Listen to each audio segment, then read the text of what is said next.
What are some of the picks? There was a Satoddle that I think you had a little bit of a struggle against, but don't worry, you're not competing. Instead, we look like we've got some a player that I've actually not watched on stream before on the left-hand side. AKLEINCHEN1995 bringing us a pretty interesting team here. We have obviously some favorites: Corviknight, Gastrodon, Corsola, Cradily. Love that core 4 because that gives you coverage, or at least play into almost everything that you could possibly see. And then he throws in a bit of his own touch, right? Guzzlord and then Carbink. And this is a player that he's not competed a lot so far in the Championship Series this year, but he did compete in Stuttgart last year. He has competed in other German events as well. He's not really broken through and become one of the more established players, but this could be his event to do so. He is bringing the Carbink, as you say, perhaps a favorite of his, and now we do also see some of the more familiar faces, as well as a Guzzlord with the buffed Dragon Tail this season, Brutal Swing and Sludge Bomb as well, which gives it really interesting coverage, perhaps a unique profile in the meta. With those 3 attacks, you're basically, I don't think you're walled off by really anything. Actually, I think Scissor is even a good matchup because your typing is so strong, and as we see here, Bullet Punch, Night Slash, Trailblaze, not too great against Guzzlord, actually. Yeah, you resist both of those charge attacks. Now, THERIEV, he is a player that we have seen a little bit more frequently. He competed in Frankfurt and in Lille already this season. He did qualify for the World Championships last year as well, and he'll be looking to make his run. And it looked like he had a Hydro Pump Azumarill, so perhaps that is his key to do it. We saw an Azumarill in the previous match. It didn't have Hydro Pump, so let's see if THERIEV can take full advantage of that heavy-hitting Water-type charge attack. AKLEINCHEN, as of course, he wants to make a statement for himself, and he already has. Round 1, I believe he already knocked Emmy Weedle down to the lower side of the bracket. He was able to get that Carbink on the Wigglytuff a couple of times, I heard. And that's where it all begins, right? You have to take down that top seeder bracket, and another top seeder bracket coming right up here in the Reeve. Group A, winners round 3. It looks like our players are locked in. Let's take a look at what they have for us. Let's kick things off. We do see the Guzzlord against the Shadow Sizzle. With 2 shields up, the Shadow Sizzle can lean mostly into the Bullet Punch pressure, and the Night Slashes and the Trailblazers, they will be resisted. They might not draw a shield, but they might threaten a 2-shield scenario knockout in the favor of the Shadow Sizzle. This first Brutal Swing, it is going to go unshielded by THERIEV. And that's just awesome, right? We landed that Brutal Swing, and we can pivot immediately into Corviknight. It looks like he's not going to be punished for this because there's no Unova Stunfisk on the side of THERIEV18. And I quite like this. It's almost an ABA style. 2 Pokemon weak to the Guzzlord, 1 in the lead, 1 in the back. Galarian Corsair now able to avoid the Guzzlord, but it takes a massive amount of damage from that super effective payback. I love just tossing in the Corsola here, right? Because we're aware that that Guzzlord is still lurking in the back, and if we commit shields to this Corsola here, it may be a little bit difficult to get that Guzzlord down in the end game because we won't have the shields for the Azumarill. Now Air Cutter coming through. AKLEINCHEN didn't go quite up to the next payback. THERIEV doesn't need to shield. He will reach another attack on this Galarian Corsola. Air Cutter does get that boost. It's a 33% chance that it will raise the attack of the Corviknight. AKLEINCHEN, will he want to rely on that? Will a shield go up? No, he's going to let this Corviknight go.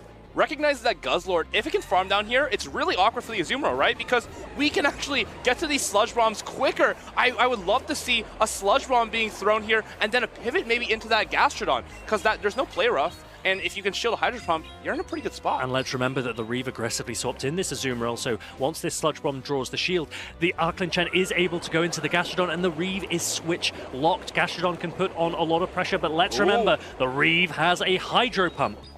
Through 2 shields, are we going to land it? This could be a huge pivot in this point in the game, but it gets shielded, and now Gastrodon is looking to mud slap through this Azumarill. As long as it can get it into 1 Sludge Bomb range, I think the Guzzlord can actually finish off this game. And that is a massive amount of damage that AKLEINCHEN is able to shield from this Azumarill, but the Water Pulse would be resisted from Azumarill, and so now the Galarian Corsola comes back in, but the Reeve basically just gives this Gastrodon extra farm down. I don't think the Galarian Corsola got a ton of value, and now Shadow Sizzle is going to come in to try and draw the last shield from the Gastrodon. Perhaps now Azumarill will try and lean over into that Hydro Pump, but Gastrodon just has a ton of energy, and Body Slam after Body Slam will now start to come through.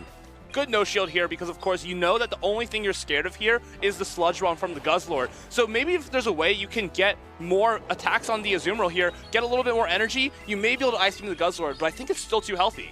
Well, the Reeve is in a pretty good position here because the Guzzlord's only on half health at this point, and so Ice Beam, once it's reached, should be enough to threaten a knockout. I think the Reeve might have played this really, really well.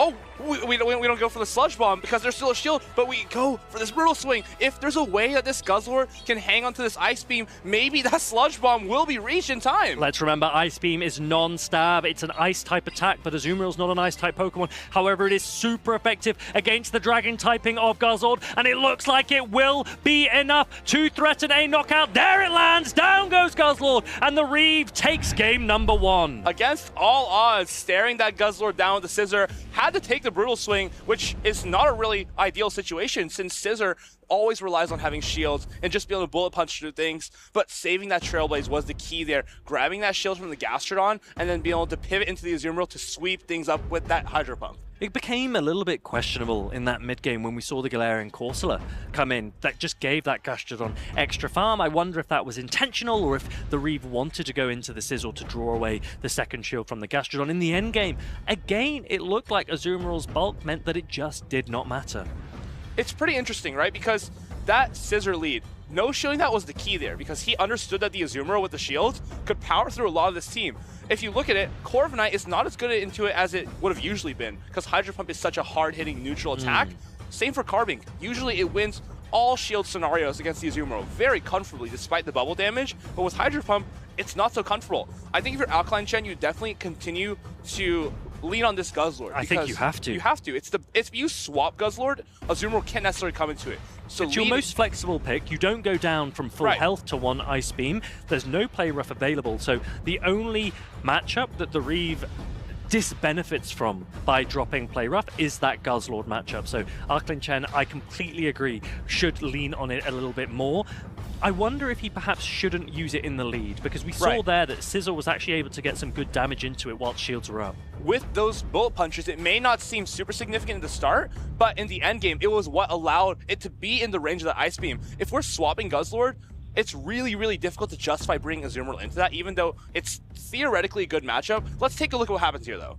Yeah, the players are locked in. We are ready to go. We do see Guzzlord against that Azumarill on paper. That is a great lead for the Reeve, but let's see if Arklin Chen agrees. He's actually going to stay in because the pacing to the attacks is the same. Ice Beam and Sludge Bomb reached at the same time. The Reeve wasting no time going for it immediately, and Arklin Chen isn't even going to shield it. The beauty here is we have the Corviknight in the back, actually, and there's no Unova Stunfisk from the side of the Reeve. That means we can just throw off the Sludge Bomb and make a pivot. Maybe we'll even try to catch this Ice Beam. Do you go for 2 Sludge Bombs first, or do you try and go for this catch now? Definitely. We are pacing to this next one before the Ice Beam, so we should just get this Sludge Bomb off here and then think about how we're going to pivot for the rest of this game. With the Reeve, basically without the Scissor here, there's not a lot of fast attack pressure into the Guzzlord, which means that this 20% Guzzlord is going to be a huge issue right into the Corviknight, and we see the same problem as we did in Game 1. There's no response. A really, really nice play from Arklin Chen, following your instructions word for word, shielding up this heavy-hitting Hydro Pump, and now a Clodsire comes into a Steel Flying-type Corviknight. That means the Poison Stings are double resisted, and you're getting a shield from an Air Cutter bait. Will you also boost? Not this time, but I think Arklin Chen is in a fantastic position in the mid-game. Not too bad here, but something to note, actually Clodsire wins in the zero shield scenario against Corviknight because without the boosts, you can't really take it down as effectively as 3 Stone Edges can knock you out. Here's the issue though, there's a Gastrodon in the back and aligned to a Furret. That might be the problem for Arklin Chen here, but he makes the catch. That is a great catch from Arklin Chen. He got all the value he wanted out of that Guzzlord, a huge amount of damage onto that Azumarill, and now sponging the energy from this Clodsire. It goes down, and Gastrodon comes in. It is going to be met by this Furret, and one shield is available to either player, and Furret has an opportunity to land a Trailblaze, double super effective. Arklin Chen only goes up to a Body Slam. It doesn't take or threaten the shield from the Reeve. I wonder if the read here is that we're trying to land 2 Body Slams, and we can just no-shield this now because we've already landed some damage. Maybe, but there's a swift bait. If that was the plan, then he no-shields this. He could be a great spot. Oh, he does shield the swift bait. If he can get another body slam off, he could threaten a shield from the Reeve. Is the Reeve going to put it up? Because then AKLEINCHEN could go straight back into the Corviknight to sponge some damage. Yeah, but now there's the payback on the Corviknight. We can just pivot right in and throw this payback off, but we're going to do it a little bit late, letting that swift come off first. This is a huge problem, though. Still, I think the Corviknight's in a pretty good spot.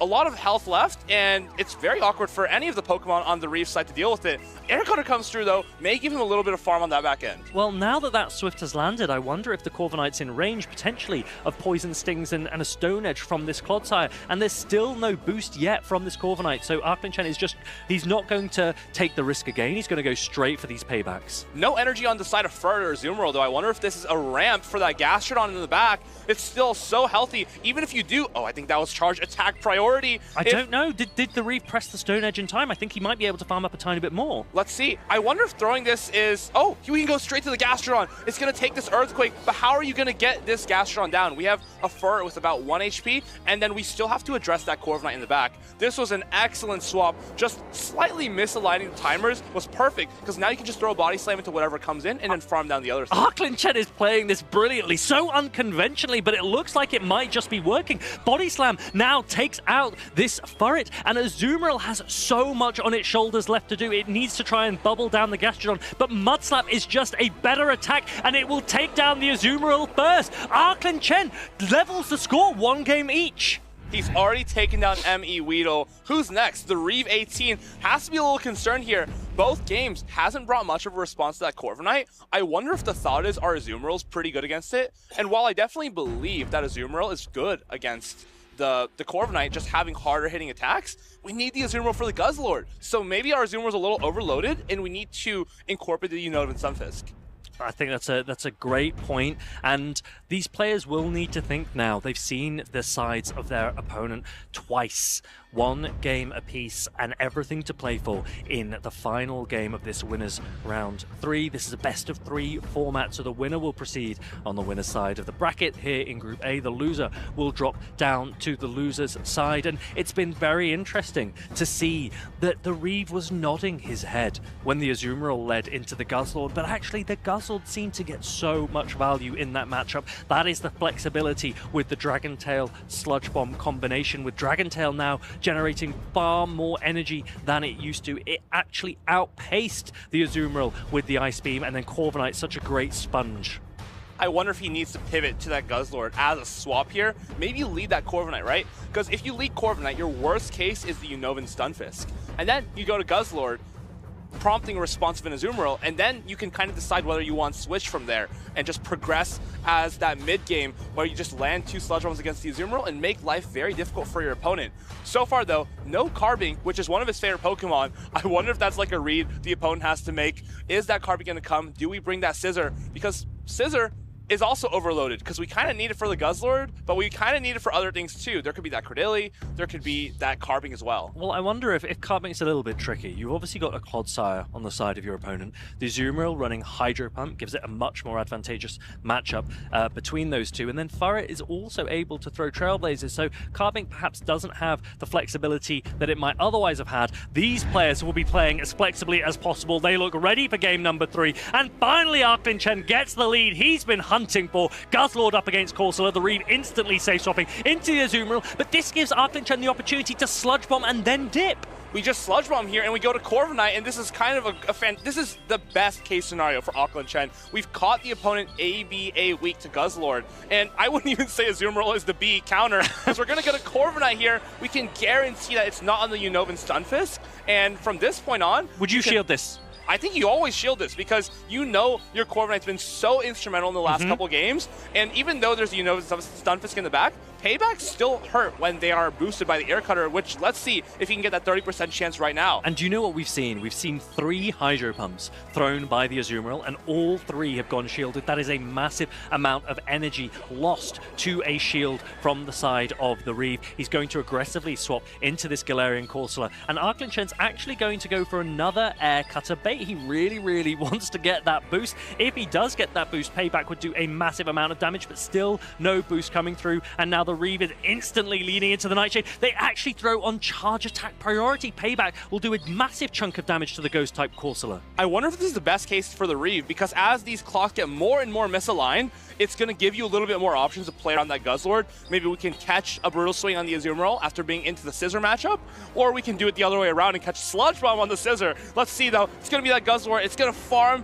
this Corsola all the way down. We're going to take a Power Gem, but still, we have to answer the question, how do you knock out a 30% HP Guzzlord?